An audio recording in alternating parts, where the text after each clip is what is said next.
سب سے پہلے تو اس حوالے سے کچھ بات کیجیے گا، کیا سمجھتے ہیں آپ؟ بسم اللہ الرحمن الرحیم. دیکھیں جی، جو انسان ایک گھر کے اندر ہوتا ہے اس کو اپنی صورتحال کا اتنا پتہ نہیں ہوتا. باہر سے کوئی انسان ہوتا ہے نا، وہ اس کو بتا دیتا ہے کہ حالات کیا ہیں.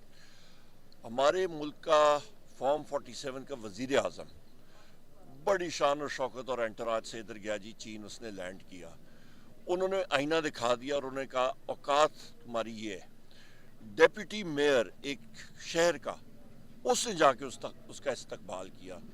میں خود گیا ہوں وزیر اعظم عمران خان صاحب کے ساتھ چین. کیا شان و شوکت کے ساتھ ان کی ریسیپشن ہوتی تھی، کیا پروٹوکول ان کو دیا جاتا تھا. جہاں پہ بھی وہ گئے، ترکی ہو، چین ہو، سعودی عرب ہو، امارات ہو، خود ان کے ساتھ ہم جاتے رہے ہیں اور ہم نے دیکھا ہے.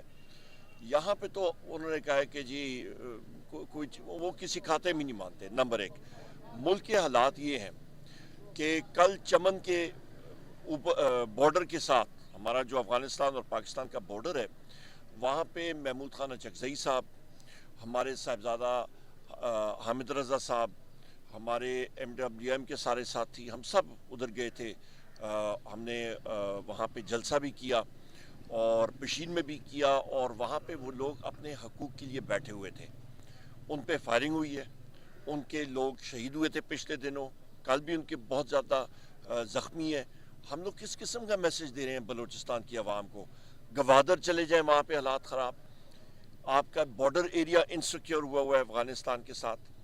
آپ کا ملک کے اندر آپ یہ کچے کے ڈاکو دیکھ لیں، کچے کے ڈاکو سے زیادہ زہریلے آپ کے اس وقت پکے کے ڈاکو ہیں، جو فارم 47 کے بنیاد پہ وزیر اعظم اور یہاں پہ چیف منسٹر بنے ہوئے ہیں. اس چیز کو ہم لوگ ریجیکٹ کرتے ہیں. ملک میں افراتفری ہے، کاروبار ٹھپ ہے. آپ بجلی کا کرائسس دیکھیں، 6,500 میگا واٹ اس وقت جو ہے وہ شارٹ ہے. کیوں؟ ایندھن نہیں خریدا ہوا اور کوئی چیز نہیں ہے. میں خود اس ڈپارٹمنٹ کو ہم نے چلایا ہے.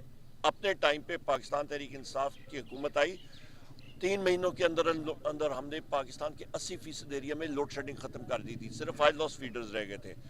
ابھی تو آپ کی ایندھن خریدنے کے لیے پیسے نہیں ہے اور نہ ہی خریدا جا رہا ہے. بجلی کی قیمت پرسوں جو ہے وہ 3.5 روپے مہنگی ہوئی ہے، اور میں نے کیلکولیٹ پہلے بھی کیا تھا، 17 روپے یونٹ تھی پاکستان تحریک انصاف کے دور میں بجلی کی قیمت. آج 85 روپے یونٹ ہے اور 100 روپے سے اوپر جائے گی.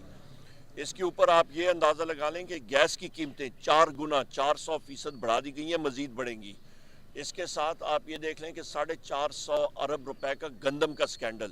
وہ کون تھا گندم کا سکینڈل یہاں پہ جس نے کیا؟ اس کا نام ہے محسن نقوی، جو یہاں پہ چونا لگا کے گیا پنجاب سے جس وقت وہ وزیر اعلیٰ تھا، اور ابھی جناب وہ اوپر چونا لگا رہا ہے فیڈرل گورنمنٹ میں. تو یہ ان کے حالات ہیں. ان لوگوں کو سامنے لایا جائے، اور اس کا تارڑ جو ہے لا منسٹر، وہ کہتے ہیں نہیں ہمیں جوڈیشل انکوائری کی ضرورت نہیں ہے. اور بھائی 450 ارب آپ کھا جاؤ اور ڈکار بھی نہ مارو، اور آپ کہو کہ جی ہم لوگ اس کے ذمہ دار بھی نہیں ہیں اور ہم سے پوچھ گچھ بھی نہ ہو. وہاں پہ انہوں نے 450 کی LCs کھولی اور گندم امپورٹ کی ہے. کشمیر میں، آزاد کشمیر کو 3 ارب روپے نہیں دے سکتے تھے سبسڈیز میں. کیا حال ہوا؟ کتنی شہادتیں ہوئیں. پاکستان کے اوپر دنیا نے جو ہے وہ انگلیاں اٹھائی. انہوں نے کہا جی آپ مقبوضہ کشمیر کے بارے میں بات کرتے ہیں، آزاد کشمیر کے بارے میں کون ذمہ دار ہے؟ اور پھر کورٹ میں، عدالت میں وہاں پہ حامد میر صاحب بھی ایمکس کیوری ہیں، باقی لوگ بھی ہیں. وہاں پہ انہوں نے کہا جی کشمیر تو پاکستان کے ساتھ ہمارا تعلق ہی نہیں ہے. مطلب یہ نہ آپ کہہ رہے ہیں نہ میں کہہ رہا ہوں، یہ حکومت کا وکیل ادھر کہہ رہے ہیں. مطلب یہ ان کے حالات ہیں اس حکومت کے. یہ تو جس کو انگریزی میں کہتے ہیں یہ سیل آؤٹس ہیں. انہوں نے تو ملک بیچنے پہ لگے ہوئے ہیں، ملک کو انہوں نے دیوالیہ نکالا ہوا ہے. اور ابھی بجٹ میں کیا پیش کریں گے؟ جو افراد زار آ رہی ہے وہ آپ سوچ نہیں سکتے. بحیثیت اسٹوڈنٹ اکنامکس اور فائنینس کے میں پہلے سے آپ کو بتا رہا ہوں، کیلکولیشنز کی بنا پہ بتا رہا ہوں. اور سب سے بڑی چیز یہ ہے کہ 18 ارب ڈالر انہوں نے رکھا ہوا تھا کہ ہم لوگ اکنامک افیئرز ڈویژن جو ہے یہ ریز کرے گا بین الاقوامی دنیا سے، ملٹی لیٹرلز، بائی لیٹرل سے، اور آپ کے بانڈ فلوٹیشن سے.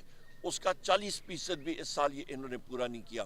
بقیہ سارے کا سارا یہ جو ہے یہ ملکی ڈومیسٹک بینکس جو ہیں، اندرون ملک کے بینکس، ان سے، اور ٹی بلز فلوٹ کر کے اسٹیٹ بینک کے ذریعے یہ ڈومیسٹک مارکیٹ سے، اندرون ملک مارکیٹ سے اٹھا رہے ہیں، جو مترادف ہے آپ کے نوٹ چھاپنے کے. تو افراد زر آپ کا راکٹ کی طرح بھی اور اوپر جائے گا. آپ دیکھتے رہیے گا. بدقسمتی کے ساتھ ان کو ہوش و حواس نہیں ہے. یہ حکومت فیل ہے اور یہ مسلط کی گئی ہے اور ان کا کوئی بھی عوام میں یہ باہر منہ دکھانے جوگی نہیں ہے. کر لینا جلسہ. اچھا پھر سونے پہ سہاگا. پاکستان تحریک انصاف یہ ہماری اتحادی جماعتیں تحریک تحفظ آئین پاکستان ہم لوگ اپلائی کرتے ہیں جلسوں کے لیے. یہ کہتے ہیں نہیں جلسہ نہیں کر سکتے ہیں. کیوں؟ کیونکہ پنجاب میں ہر ایک شہر میں جہاں پہ اپلائی کرتے ہیں وہاں پہ دہشت گردی کے خطرات ہیں. اور بھائی دہشت گردی کے خطرات پورے پاکستان میں ہے تو انویسٹر کیسے آئے گا یہاں پہ انویسٹمنٹ کرنے کے لیے؟ کون سا وہ تو حالات دیکھتے ہیں. اور یہ مجھے مختلف ڈپلومیٹس انہوں نے کہا جی کہ ایک ٹیڑی پیسہ بھی بیرون ملک کی کمپنیاں یہاں پہ انویسٹ کرنے کے لیے تیار نہیں ہیں. اور انہوں نے سارے لوگوں کو معلوم ہے کہ اگلے وزیر اعظم انشاءاللہ وزیر اعظم عمران خان ہے اور پی ٹی آئی ہوگا. بہت شکریہ.